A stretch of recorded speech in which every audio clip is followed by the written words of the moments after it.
What is up, car addicts? In this video, we'll be talking about this week's Money Event Week as well as the property and vehicle discounts. This event week is for December 12th through December 20th, 2023. We of course received the brand new Chop Shop DLC update, which features the new salvage yard business, 8 new cars, and 3 purchasable police cars totaling 11 day 1 vehicles, plus 1 new weapon called the battle rifle, and a new drift tuning option available for 8 vehicles, 7 new drift races, 8 drift feed vehicles, which I made a video thoroughly covering, and the new 100 car garage for the GTA Plus members on current gen, and of course tons of quality of life improvements and features, which I'll be making a separate video thoroughly covering within the next couple days. But anyways, the current prize ride for this week is the Pagani Monroe. This one's primarily based on the Lamborghini Miura, and normally costs about $500,000, so not a crazy expensive car. So to get this car for free, you have to place top 3 in an LS Carmate Series race for 2 days in a row, so pretty easy this week. In regards to performance, it's in the Sports Classics class and is a pretty average performing car in that class, which makes sense considering it's an OG vehicle. Continuing to the test drive vehicles for this week, we have the Hot Ring Everon, the Dominator GTX, and the new Fathom FR36 as well. And for current gen console users, we have the new Vigero ZX convertible as the HSW test ride vehicle for this week. Continuing to the Casino Podium vehicle, we have the Cheval Taipan. This one is primarily based on the Hennessy Venom F5 and has a normal price of just under $2 million. In regards to performance, it's in the supercar class and is one of the slowest cars in that class due to the slow handling flags, which makes it pretty terrible of a car to drive. Plus, I've never really been too fond of the styling of this car. I do like the Rio one, but the GTA variant has always looked a bit weird to me. In terms of the dealership cars for this week, we have the new DLC cars being featured. So for luxury autos, we have the new Omaggio and the Astrope GZ. Continuing to Simeons, we have the Vigero ZX convertible, the Illusion, the Dominator GT, the Viva Knight, and the Impaler LX. In terms of property discounts, we unfortunately do not have any this week, but it makes sense considering we literally just got a DLC.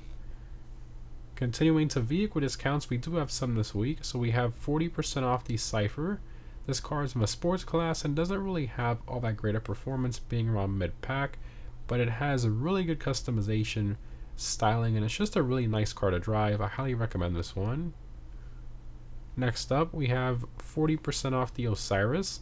So this car used to be the king of a supercar class back in like early 2015, but obviously a lot has changed over the years and now it sits around 30th place in the supercar class, but it's still a very nice and easy car to drive quickly, very stable, and a pretty good exhaust note as well. Continuing, we have 40% off the Hot Ring Everon.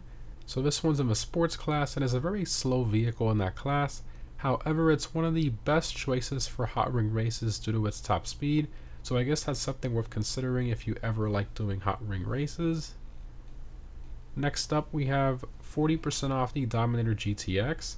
So this car is in the muscle car class and has incredible handling, basically like a sports car, but it does unfortunately suffer from the slow handling flags, which really impact its driving experience. Plus, I've always felt this car has always looked a bit strange to me. And I guess the new Dominator GT fixes that, but it's a very expensive car and only available in convertible, so I think the GTX is still somewhat relevant since it's the newest modern coupe Mustang. Continuing, we have 40% off the Eudora. So this car is in the muscle car class and is one of the slower ones in that class, which makes sense.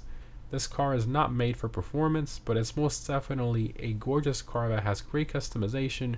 And if you like these older like cruisers, I definitely consider getting it if you don't already own it. And lastly, onto the Benny's website, we have 40% off the Itali GTB. This one's in the supercar class and is around mid-pack in that class. It's decently quick, but honestly, I've never been too much of a fan of the way this thing drives or the way it looks, to be honest. All personal preference, obviously, but I'm not gonna lie, this is still a pretty decent deal on this car. Moving on to the gun van, we have the following weapons available this week, including the new battle rifle, which is the only place you can currently get it.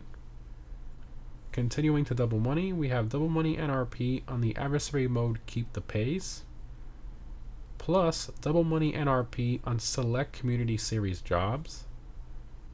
And lastly, for the time trials, this week's normal time trial is Elysian Island 2. I highly recommend a quick bike for this one. For the premium race this week, we have the Sports Classics Race 8-figure bonus. I highly recommend the Turismo Classic, Cheetah Classic, or Retinue Mark II for this race. And if you're on current gen, I highly recommend using the HSW Sterling GT or the HSW Turismo Classic.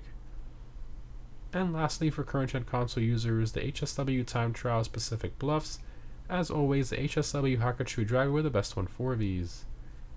In terms of my vehicle discount pick of the week, we really don't have that many on sale this week, but I'd probably go with the Cypher. It's just a really good looking car, great customization, and a pretty nice driving experience.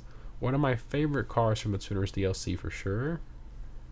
Anyways guys, overall, the event week bonuses aren't really the best. I mean, that's kind of to be expected with the launch of a DLC. And speaking of a DLC, obviously I'm going to make a thorough review video, but for now, my initial thoughts, I do think this is a much better update than the Mercenaries DLC. Now, is it a good update? I'd say it's close to good. I wouldn't say, oh yeah, this is an amazing update, but, there's just a lot of little things like the annoying new business cooldown and bugs in this DLC on some of the cars and stuff. But other than that, it's not too bad. Definitely leagues better than Mercenaries. That was one of the worst updates we ever gotten. But anyways, guys, thanks for watching. Hope this was helpful, and I'll see you in the next one.